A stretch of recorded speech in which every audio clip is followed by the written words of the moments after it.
Welcome, everyone. As always, if you are looking to learn more about the future of impact investing in Canada, you are in the right room. Welcome to the Social Impact Conference. We'll give it just a couple moments for people to filter in, get comfortable, and then we're going to start with our wonderful panel, Jalissa Brown, Dr. Tessa Hebb, Alfred Bergeson, Tristan Smith, and Catherine Babcock. Welcome again. My name is Ryan Knight, one of the co-founders of the Afro-Caribbean Business Network. I will be your guide and your moderator today. I'm also a director of SETSI, the Social Economy Through Social Inclusion, who is hosting this in partnership with ACBN. But as always, we begin all things by acknowledging the original stewards of the various lands we are on. We also acknowledge our ancestors. We acknowledge all those who toiled without compassion or compensation. We acknowledge all the elders and community stalwarts whose shoulders we stand on as we build, share, and learn together for our collective liberation and sovereignty. As I mentioned, if you are here to learn more about the future of impact investing in Canada, you are in the right place. We have a jam-packed panel, but please let me allow our panel to introduce themselves. And I think I'll start with Jalissa. You want to go ahead? Thanks, Ryan. Hello, everyone. Good morning. And so glad to see your faces. My name is Jaleesa Brown. I am the founder of Funding Impact. I am also proudly, the seventh generation of my ancestors who were led by women entrepreneurs. And so I'm glad to carry that on and pick that baton up from my grandmothers and great grandmothers. At Funding Impact, we are focused on supporting BIPOC entrepreneurs with investment readiness and bridging the gap between the demand and supply side of social finance across Canada. And I'm so glad to be here with you today. Much appreciated. And I'll go to Dr. Tessa Hebb next. Thank you, Ryan. Really terrific to see so many people engaged in the discussion today. So thank you for the invitation. I'm Tessa Hebb. I am at the Carleton Centre for Community Innovation at Carleton University in Ottawa. And my work has kind of bridged that academic practitioner lens in terms of the research work that I do on both impact investing, social finance, and responsible investing. And I've actually been doing this research and teaching since the 1990s. And when I said I had a group of students yesterday, and when when I said this, I realized that for most of them had not been born yet. Wow, yes. But it's interesting how the drive to connect pools of capital with community has been present, over this last 30 plus years. And even longer if we go back in history. So that's really motivated my work. I always do my research with a community partner because there's no good doing academic research that just sits on a shelf somewhere and isn't used. It needs to be of practical value to the community. It needs to be additive, as it were. So I can talk later a little bit about some Yeah, of the looking forward to digging in. but Thank you. thank you, Ryan. You're welcome. Next, we do have Alfred Bergeson. You wanted to introduce yourself and a bit about your work. Hi, Ryan. Good to see you. Good to see you, everyone. I'm joining you all here in Montreal, um, in Canada here. And my name is Alfred. I'm usually based in Halifax, so I'm usually based on the east coast of Canada. And I run an organization called Tribe Network. Tribe Network is business, call it a business incubator and accelerator, supporting racialized entrepreneurs. Um, and recently we are launching a venture fund. So we're launching a $20 million venture fund, where we can now provide equity investments to some of the founders that we support in Canada. And Tessa, I'm looking forward to learning from you because I'm one of those people that wasn't born yet when you started in this field. Love it, love it. And we'll go next to Tristan Smith. Hi, everyone. I'm Tristan Smith. I use they, them pronouns. I'm grateful to be joining in from the unceded, unsurrendered Algonquin territory in what is known as Gatineau, Quebec. I'm the managing director over at Propel Impact. We are a national workforce development nonprofit that's building the workforce for the social finance ecosystem through education and experiential learning. And we are also capital deployers ourselves. And so our ultimate goal is changing the face of capital in this country, who has it, who's deploying it, and where it's going. Excellent. Much appreciated. And thank you for being here. And we'll round it out with Catherine Babcock. Thanks, Ryan, and hello to panelists and everyone who is watching. I'm Catherine, and I'm with Capital W, and we are a revenue strategy and fundraising agency.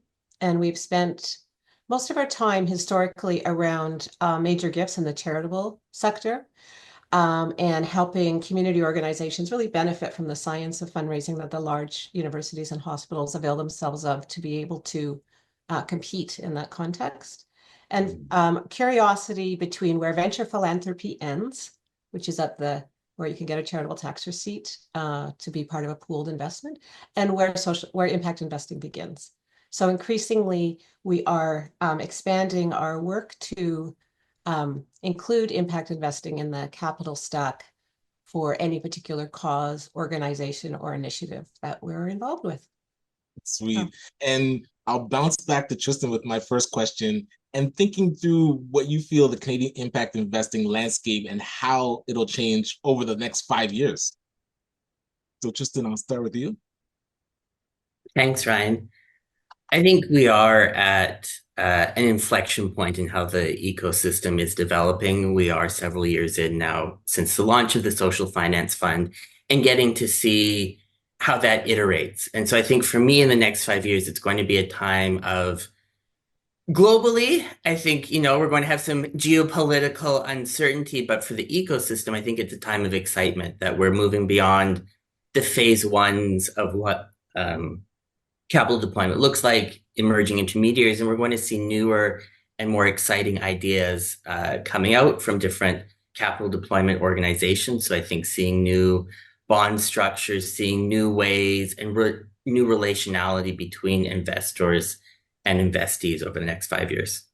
Love that. And Jalissa, I'll go to you next. Yeah, and I think you make a good point there, Tristan, that it'll be another phase of the Social Finance Fund because by then, the Social Finance Fund should be into their second half of the fund. I mean, given that the first half of the funds, that first 400 million is repaid by then. And so it'll be interesting to see how the funds, the wholesalers, the government are able to measure what has happened and make some changes in order to make greater impact as the Social Finance Fund continues to grow. I also know that the impact investors are coming together to figure out, what some of the next steps can look like regarding scaling impact investing in Canada and mobilizing asset owners. There's something called the Impact Investing Working Group. And so last spring, they had put out 18 recommendations. So I can share the link for that in the chat box actually when I find it. But I think in general, over the next 5 years, we're definitely going to see more communities coming together, more co-ops, more community land trusts. It'll definitely be an opportunity to see a shift of power in capital and really moving the investment decision-making into the communities where the funding is needed. And I also think that it'll be a great opportunity in that next 5 years to see how folks are being held accountable. Because we know, even with the last session with the ESDC team, shout out to Sally and the team at ESDC that has been working on the CELI coding system. And so it'll be interesting to see how we're able to use tools like this and the tools that come out of Common Approach to actually hold folks accountable over the next couple of years. Yeah, absolutely. And Jalissa has done a lot of great work with the Social Finance Fund. So please do check out the SETSI YouTube channel. There are amazing interviews on there from the wholesalers, so Realize Capital, Bowen, and oh my gosh, Cap Finance. So if you want to learn more about how this Social Finance Fund is getting deployed, check out those videos and interviews and the interview with Jalissa as well. Dr. Tessa, I'd love to get your thoughts on, you've seen a lot of ebb and flow in this impact investing space. where do you feel the next 5 years is going? We're really building on Jalissa and Alfred's comments. We're definitely seeing a maturing in the market, and that that is quite welcome, because with the maturing of the market, what we want to see is the perceptions of risk in this market to be lowered. This is one of the big barriers to capital, is the perception of risk that's involved. And as the market matures, there's many more tools and instruments that allow investors to invest in community without that high level of risk. Mm-hmm. One of the other things that we're seeing, I wrote a chapter on impact investing, impact investing 10 years on, that's coming out in a volume this year. And with that, we interviewed, along with Shania Rebo, for those who know him, we interviewed some thought leaders across Canada on what they thought some of the trends that were coming, that were, and one of them is this shift in who the investors are. So we're seeing more millennials moving in as investors, and we're seeing more women. And we know from surveys and research that these two groups are more interested in investing in their communities. And so this is creating a shift. And, I just read something yesterday about the start of impact investing being propelled by when the client asks for it. This popped up in quite a number of surveys. And so, in terms of moving those big institutions, it's when the client asks for it. They're looking for something that helps them to invest in communities. And then suddenly the big institutions, climb on board. And we're definitely seeing this shift. And I know it's the next panel, so I'm not going to preempt them, but a shift toward community wealth building as a way in which we think about this type of approach. And that is, I think, quite an important shift, because it's quite non-political. And the one thing we don't want to see is this political pendulum that swings back and forth depending on flavor of Absolutely. the day. I really appreciate those thoughts. And Catherine, I'll go to you to get your perspective. So allow me to be a little bit provocative. Because the pace at which kind of impact investing is moving has been very easy to absorb by the dominant capital structures. And our planet is on fire. Like 5 years from now, I hope we're here for this conversation, right? So I think that there's a framing now that's happening, an urgency that is going to, so it's great to have $1 billion social finance fund, but we have $350 billion a year just going through the charitable sector, let alone the $1 trillion that's spent on all kinds of other things related to the social contract in Canada, let alone the $1 trillion that BlackRock has on offer in terms of impact investing. Like, we've got to be thinking like scale, and how can we have an absorptive capacity, not at the level that investors are ready for or big institutions are ready for, but that is required in terms of the impact. So to me, the frame is the fact that there are actually people who, like the Indigenous company that uses AI to identify forest fires. The fact that there are people who actually know how to do this, the money is the easy part. The fact that people can actually conceptualize how to have this kind of impact. So just like I do in my work with, like, when I talk to Women's Shelter and I'm fundraising for them, it's like, right now you feel like a parasitic supplicant going to donors and asking for money, right? They have thousands of people asking them, like, please, sir. No, they have money, which is the easy part. What you've done is dedicate your life to support women who are who've been battered. They should be thanking you. And we've got to change this paradigm of like, right now we live in a world where if you have the money, you call the shots and you're more important. I love And that. and so we don't, so 5 years from now, we're going to be having a completely different conversation. Allow me one more analogy. If the Titanic, when people came onto the Titanic, they were all asked to itemize, if we do hit turbulence, whom among you is going to want to throw your suitcases over? 0 people. They'd all have reasons why their stuff mattered, why they needed this, why they needed that. As soon as the iceberg hit, people couldn't wait to get rid of their crap. So I think this whole issue about return of rates of return and all of those things, they are luxuries of imagining that the status quo isn't the highest risk proposition. Wonderful. And to round up this conversation point, Alfred, would love to get your perspective. And thank you for that, Captain. Um, yeah, thanks. I wanna also say, when I introduce myself, I usually share the lands that I'm on in both the traditional and what is known as today. And because I'm not in Halifax, I actually didn't know what the traditional lands of Montreal were, but I looked it up. And so I do want to acknowledge that I am on the lands of the Tiotake in here in Montreal. Ryan, can you please remind me of the prompt that you had for this question?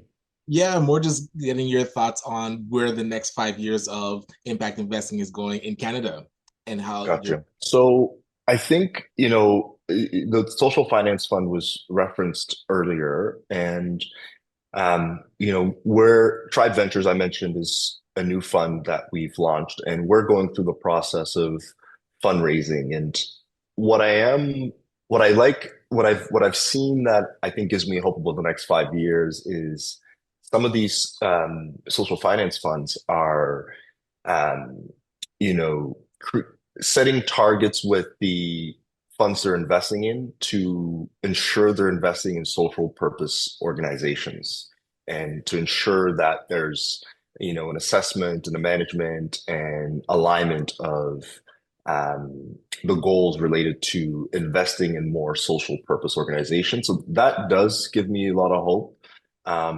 I think, Catherine, you talk about kind of, the world is on fire, and so how do we get this spread to the masses, and how do we get people to adopt this kind of thinking? I do think there's a lot more to be done there, and I don't have the solution or the answers for that. But in Canada, through the Social Finance Fund, for a new fund like us, to have that baked into how we operate, I think is a game changer. And I do think that for the next wave of, um, you know, fund investors who are looking to get into this work, question that I have is like, how do we make that the norm that, we're not just looking for the sexy software product to invest in, but we are turning our attention towards the fact that the world is on fire and we should be investing 100% in social purpose organizations that have a social and environmental purpose. So I think for me, I feel like it's an opportunity for a fund like us to be a lot more intentional. And I think if we're able to execute that well, the next generation of fund investors can adopt that same kind of thinking. Excellent. And I would love to hear from you, Dr. Tessa, about what is exciting you about where the sector is going. And do you feel like there's any points of impact investing that is waiting to be unlocked, like that potential that's waiting to be unlocked? Yeah, the potential. I mean, one of the things that I've always felt about impact investing and social finance broadly was that was conceived on much too small a scale. And for those who remember the big financial crisis, one of the terms was too big to fail. And I often have thought that the impact investment sector was too small to fail. In other words, we've put so much hope and so much optimism into something that is really a small scale and remains a small scale. And so, what I'm hoping for is for us to shift the scale on impact investing, and in particular, have the kind of vehicles that are going to bring larger pools of capital together with opportunities at community. And I think, Catherine, you've kind of identified such a critical and urgent set of issues that need to be addressed. And I was asked, look, why is Europe always so much further ahead than us on these kinds of environmental questions? And I've said for years, weird weather. And I'm sticking with weird weather as the thing that's going to propel us into acting with more urgency. And so this is going to kind of bring innovation, AI, together with opportunities at the community. And then the big question is, are we going to have the scale of funding to address those needs? And I would have to say I'm still, kind of thinking through what is going to be, because I've always said there's an inherent tension between community, which is often geographically based, and scale, which generally has to move out of community. And so that tension, and I used to think, like, how could we solve that tension? But now I'm thinking that tension is always going to exist. And we have to figure out how to integrate that into the solutions that in order to grow the sector. Integrate the tension rather than, correct it or overcome it. Right. Yeah, I appreciate that perspective. And Tristan, would love to shift to you next to hear from you. What potential do you feel is waiting to be unlocked in this sector? I'm going to plus one everything that Dr. Hebb just shared because I absolutely agree.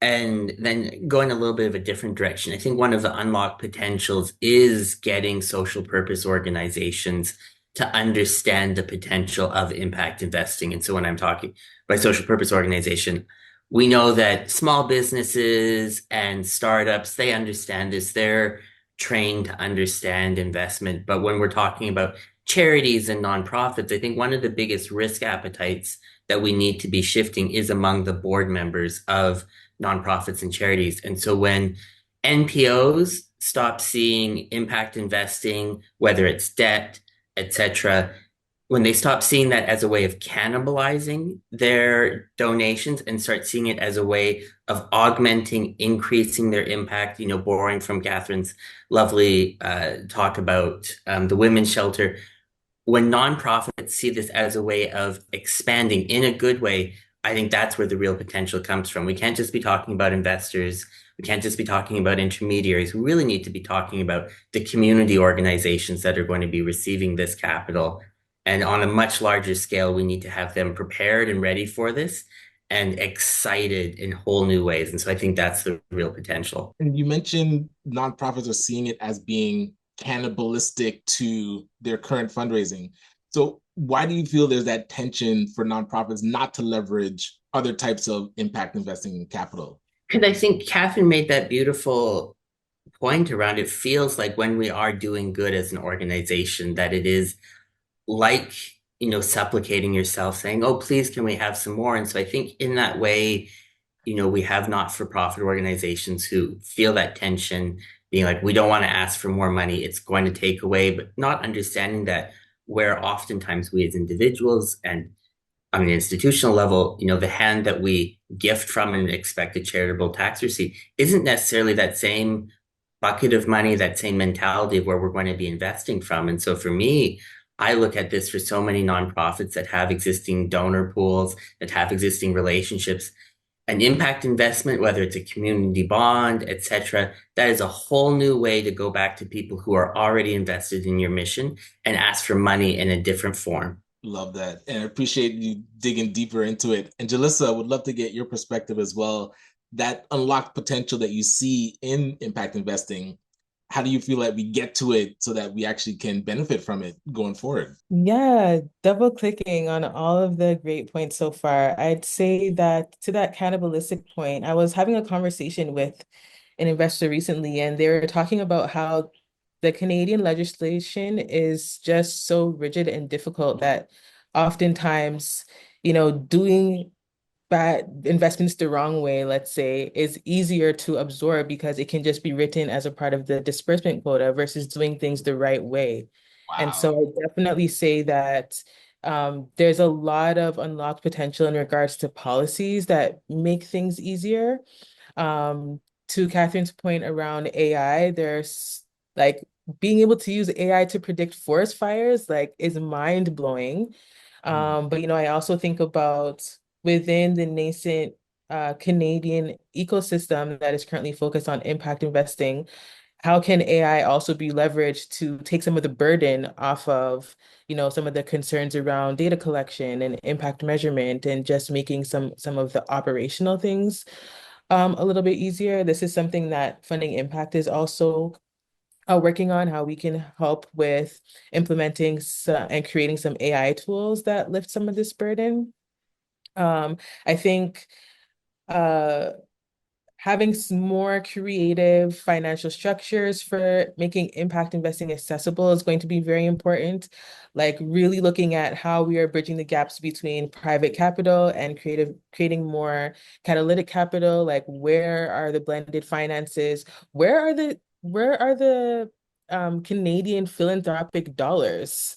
I think that that is a huge question mark that a lot of people run into, wondering why, in the US, where they might have a sister organization or foundation similar to one in Canada, oftentimes the American one has figured out what using their philanthropic foundation dollars to create more catalytic capital, like they're able to see the value in that. And I think that Canada is just a little bit more of a risk averse society. And so there's totally opportunities to unlock what that looks like. And then I think that one of the ways that Funding Impact is helping, you know, really to help actualize impact investing and unlock some of the impact is by sharing the stories. I don't think that we hear the stories enough.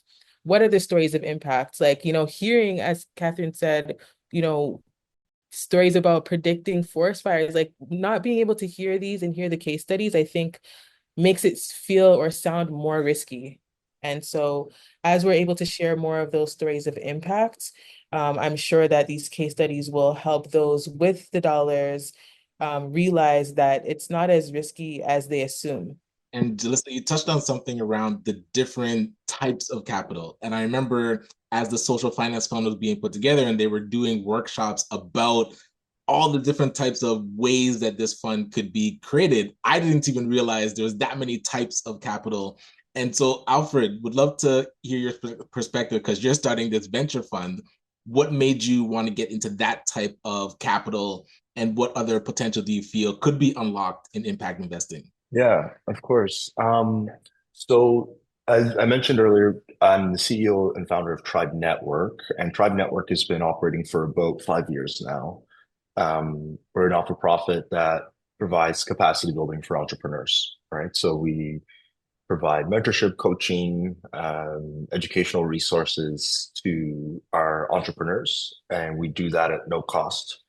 Um, we have to fundraise for that, whether it's through government or charities or private, in order for us to have operations and resources to serve our members.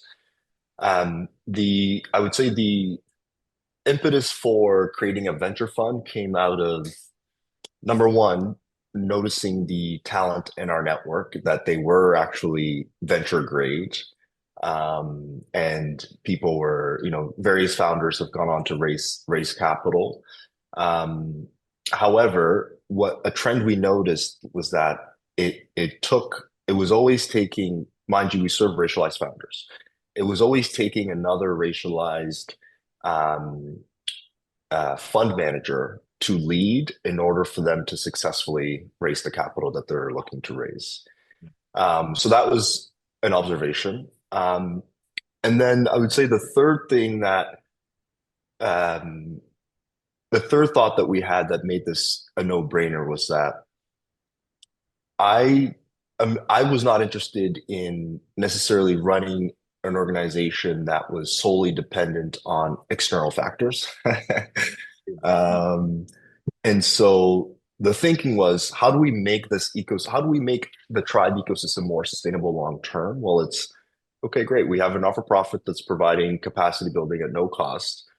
If we launch a venture fund to complement the entrepreneurs that are going through our programming, it's going to accelerate their ability to raise more funds. And if they succeed within that, 5 to 10 or 15-year window, some of that capital is going to come back into the tribe ecosystem such that we can now start to leverage our own dollars with the dollars of other government or external funders. So Yes. I think it comes down to accelerating the access to capital for our entrepreneurs, and then creating something that is long-term sustainable within the way we operate a tribe network. So I think that was the inspiration behind launching Tribe Ventures. Now, in terms of impact investing in Canada and what I think needs to happen to kind of accelerate the adoption or the impact of this, again, I'm a student. I'm a student of Tessa, is what I'll say. And so I don't know as much as, probably some of these other folks who've been in the space for long. And I'm only observing, I've only been able to observe what I have in the past recent years. But what I'll say is the Social Finance Fund has obviously, adopted this has adopted investing in SPOs and investing in funds that have the desire to invest in SPOs. Now that's a small fraction of the annual venture dollars that are going out, each year. This is something that I'm sure the great folks at ESDC worked on to embed within the social finance fund, but I do think there's an opportunity for other government programs, whether it's Vicky that gives up plus billion, or whether it's EDC, Export Development Canada, or BDC, Business Development Canada. Are they adopting the same kind of mindset or framework around ensuring that the investors that they enable are also investing in SPOs? I don't know if that's happening, but it certainly seems like a great place to start.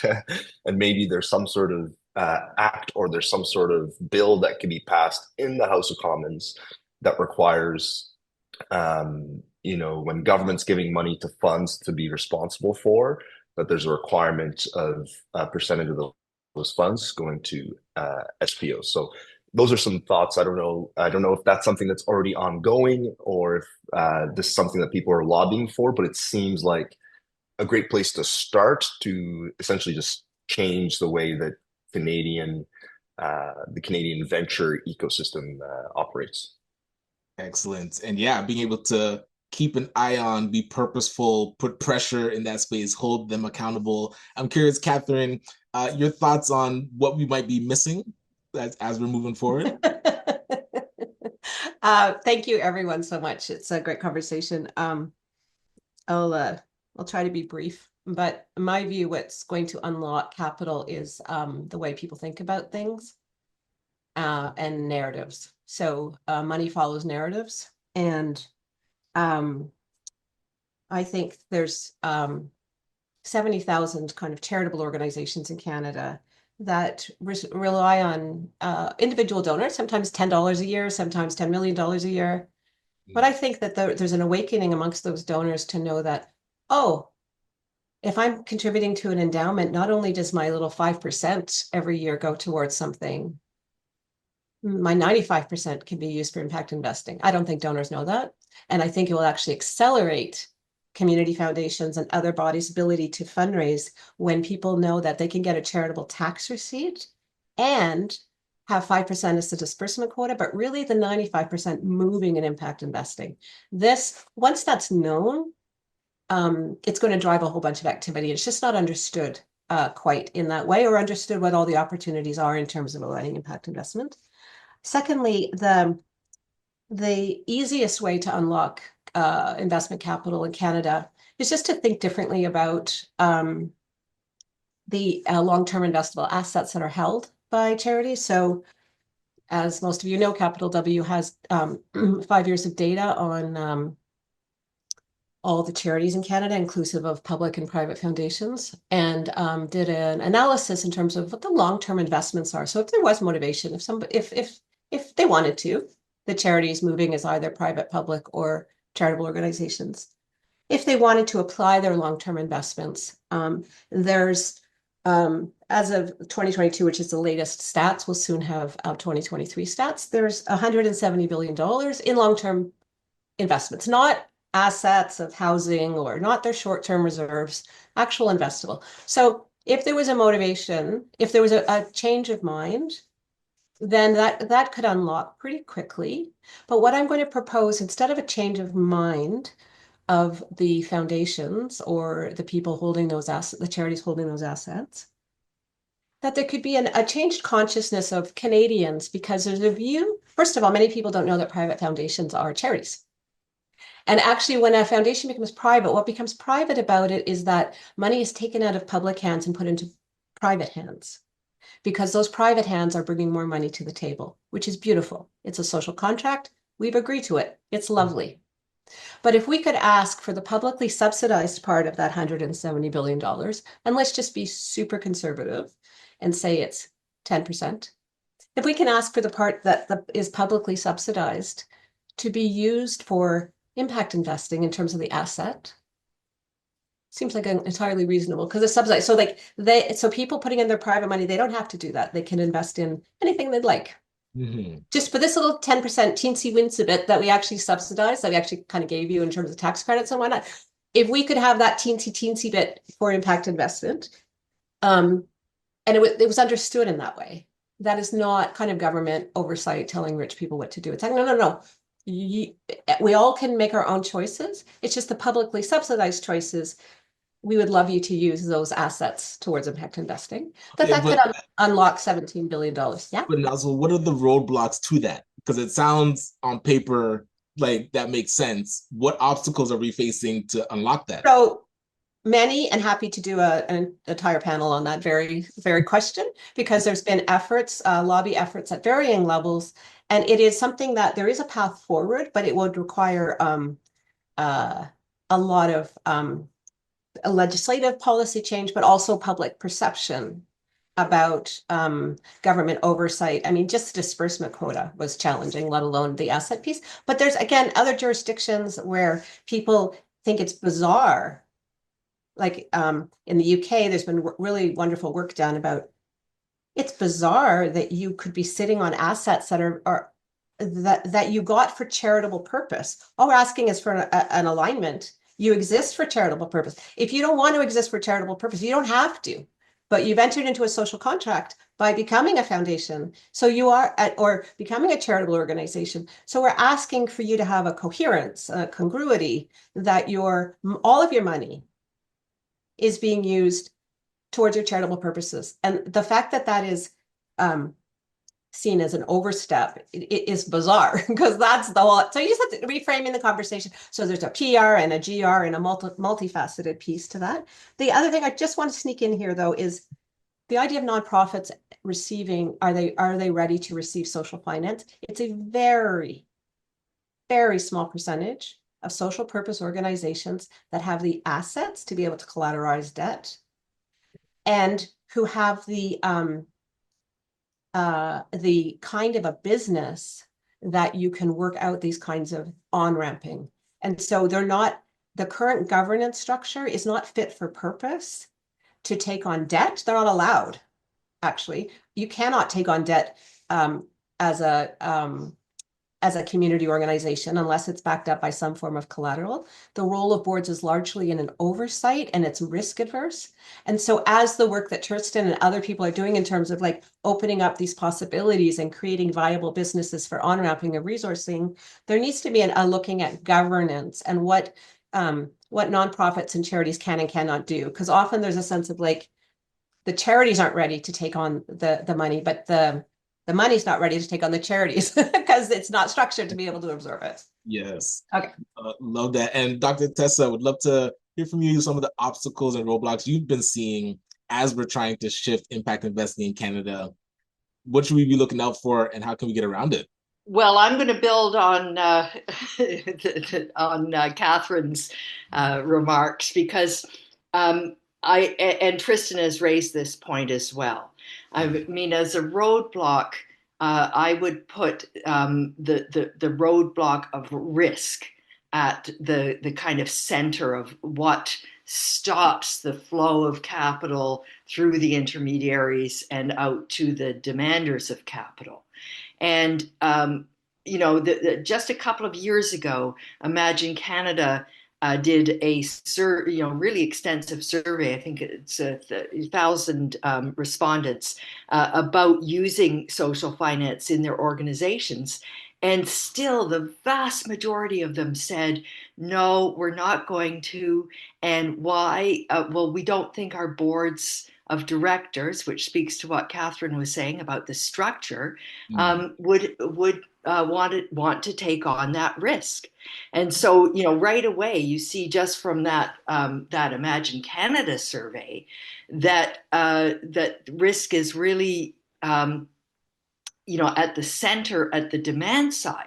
And then we also know that risk is at the core on the supply of capital, because they, the suppliers of capital don't have the usual structures in which to invest. And suppliers of capital, Catherine can refute me if she's saying different. They're usually herd followers. They want to do what everybody else is doing, and absent things like rating agencies on some of these financial instruments, or other risk reduction components, then often the money does not go into innovative opportunities. And almost everybody Alfred has probably seen this, that's been out to raise capital. They take 5 years to become an overnight success. So once they start to raise the capital and into maybe their second fund, oh yeah, that starts to go easily. But that first hurdle is still incredibly difficult. And I see Jalissa and others nodding. I've sit on a couple of investment committees. I've also sat on one of the community foundation investment committees, and I know firsthand the risk aversion that even organizations that are structured and set up to serve public purposes, Catherine was saying, they fall into the only a couple of Canadian foundations have broken out of that mold, and they're going to follow the herd. And one of the first questions, I'll end with this, Ryan, but from the investment committee perspective of these organizations, usually one of the first questions that's asked a fund manager is what was my financial return on the last quarter? So we're not even long term; it's the last quarter. Right. And what I always used to sort of laugh with some chagrin, is that the fund manager, if they have not performed well financially, goes to the investment committee and always leads with their ESG and how great that they're doing on their community engagement and involvement. And I would always think, oh, you guys, yeah, now you're going to lead with it. Right. Yes. So for me, risk remains one of the biggest roadblocks. And maybe that's a way that we could start to think about AI and deploying AI to come up with structures that allow both sides to reduce the perceived risk, because the risk is not as high as it's perceived in this sector. Exactly. And appreciate you really highlighting the risk part, because the underwriters don't care what you call whatever program you're doing. If it's risky, they're going to be nervous. And Alfred, would love to hear from you some of the obstacles that you feel you're seeing, but also what would be your hopes and calls to action for like the government and wholesalers and different investors as well. Yeah, Doctor had made a great point about the risk. And I think I'll share an example, something that I experienced when we first said we were going to be raising this fund. When I said in Atlantic, Canada that Tribe has ambitions to raise a $20 million fund, people went, "Oh my God, that's a lot. Like you should start with five. You should start with one. Like why 20? What's going on? Like, do you think you can do it?" When I was in California at a conference and I said, "Hey, like we're establishing a $20 million fund," they go, "Oh, that's a micro fund. That's awesome." Right. They're kind of like, "Oh, that's That's it. cute. That's cute." And so I do agree with all the panelists here that like we need to be bold, we need to be bold and um, if we want to be taken seriously by folks around the world, like it's gonna come from being bold and doing the thing that we ourselves might not think is possible. I will say we've successfully found an anchor investor now at Tribe Ventures, and so Hey, congrats. we're on our way to the 20. Yes. But yeah, all that to say, I think there's something that's been said about the narrative and the mindsets, and I think in Canada we have to be more bold, and we have to create the environment that allows kind of the next generation of capital allocators to adopt that boldness and to lead with that boldness. I love that. And congrats. We'll be definitely looking out for the press release to follow the journey. And Jalissa, I'll go to you and then I'll end off with Tristan. But Jalissa, your thoughts on some of the obstacles that you've seen, because you've been really close to the Social Finance Fund unveiling. But then what would be your calls to action for the wholesalers, the government, even nonprofits and the academics, I would say, as we're going forward? Yeah, absolutely. So I definitely would agree that one of the big or the big roadblock is the fact that the government has not stepped to the plate to help de-risk impact investing. And so I think that it's going to take the Canadian government to look at some of their peers. There are other countries in the G7 that have done really cool things to help de-risk this, whether it's first loss capital, looking at outcomes funding. In the UK, they even found a way to create a fund using dormant bank accounts. I mean, that sounds pretty cool. What? Um, and so I think that there's definitely opportunities for the government to get creative about de-risking impact investing. That might be an Um, oxymoron there, government and creative. hey, it's something that needs to happen, though. I think that there's a lot of opportunity there. And so even to Dr. Hebbs had mentioned, you know, the fact that she's on some review committees. I as well have been sat on some loan review committees, and I typically play the role of ensuring that the diversity, equity, and inclusion is recognized within the space. And so, there's been a few situations where I've had to sit back with the investment committee to say, okay, you know what, if we're not doing things differently, than like the traditional financial practices, what makes this a social finance fund? And so I definitely would say to the social finance intermediaries, the wholesalers, really consider, what it means and what practices need to be changed in order for, impact investing to be true to the impact. I would also say that for academia, I don't think we tap in enough to the institutes as much as we have the ability to. And I think that institutes have a lot of great resources that are untapped. So that's certainly a place for action. And I would also say, it's time for the investors, the funders, to really and truly understand the needs of their customers. I think that a lot of funders are, saying that there are commitments to invest in certain communities, but they're not often going into those communities and saying, how can we do this right? How can we do this in a more productive way? And I think because that's not happening, we're finding that a lot of these funders are going out and expecting things to be what worked 30 years ago.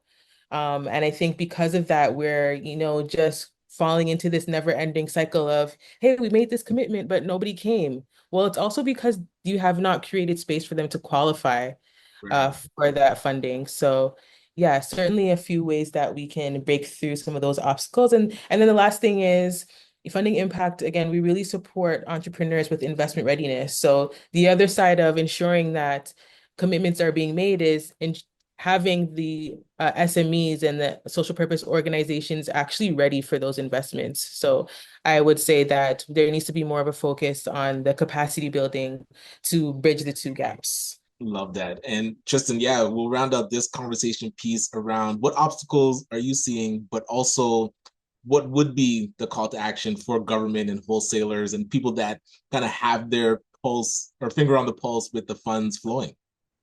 Thanks, Ryan. Thanks, everyone else. I think, there's been a couple conversations and topics around mindset and mentality. And I think that is truly the important thing that needs to change when we talk about change management in general. Starting with changing your mentality is that first step. In looking at a panel called The Future of Impact Investing. For me, we're talking about the future of investing. And I think the mentality that needs to change is that we modify what we do as calling impact investing instead of recognizing that what we're all talking about, what everyone on this panel, everyone joining in is interested in, is investing. What we classify as traditional finance, that, in my view, should be called irresponsible and unimpactful investing. We need to change the mentality that we, away from this work being the deviation from the norm, and recognizing that the future of our country, of our people, of our communities, of the planet is in the work that we're doing here. And so I think in that kind of mindset change, in recognizing that this is not an alternative, this is the future, that's the starting place.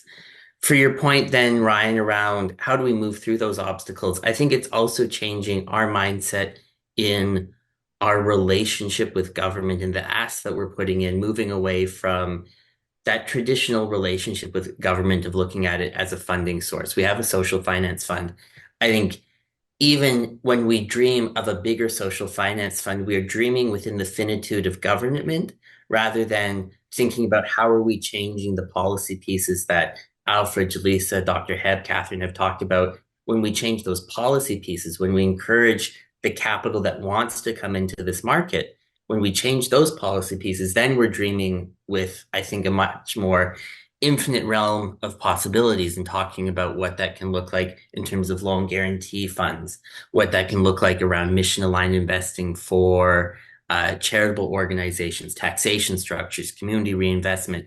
We also need to stop thinking about impact investing as something that is political. We are apolitical. We are open to all political parties, all religion, all creed, all backgrounds.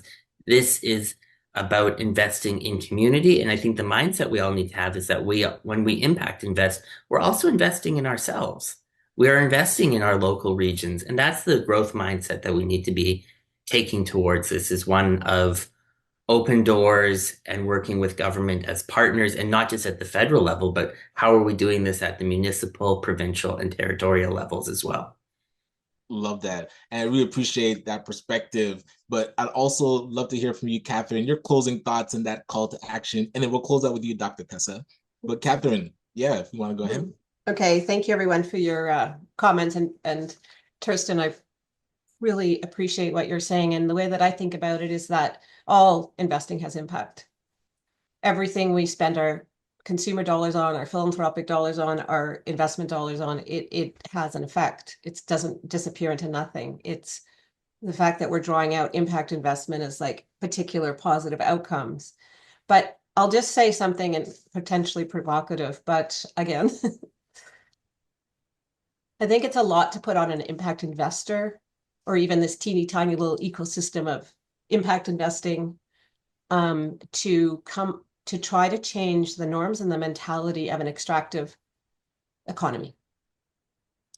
So the global economy, as we understand it, is falling down. It may not be the falling down may not be this year, next year, or 5 years from now, but there are a lot of people who are understanding that we're in the final stages of an economic system that does not work. And one of the reasons it doesn't work is when people are looking at returns on investments, they do not have to take into account the costs of goods sold. The costs of goods sold are very narrowly defined.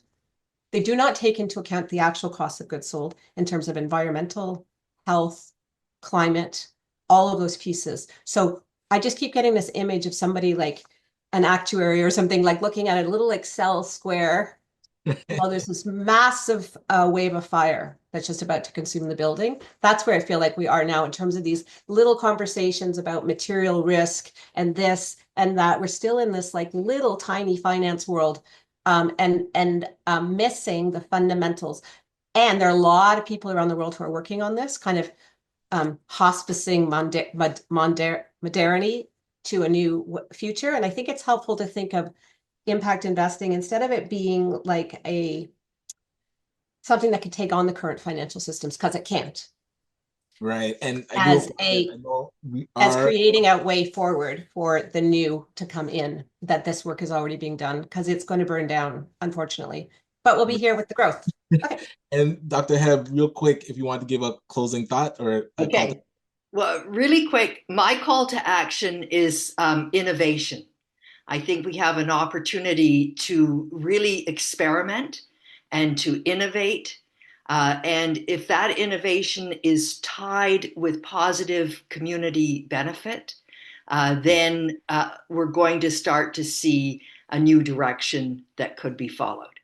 Love that. Much appreciated. And thank you to the entire panel. And as always, we end the way we began by acknowledging the original stewards of the various lands we are on. We also acknowledge our ancestors. We acknowledge all of those who toiled without compassion or compensation. We acknowledge all the elders and community stalwarts whose shoulders we stand on as we build, share, and learn together for our collective liberation and sovereignty. Looking forward to seeing you in the next session that is starting at 11 Eastern. Community Wealth Building panel. Join us there on the Social Impact Conference. Have a good one.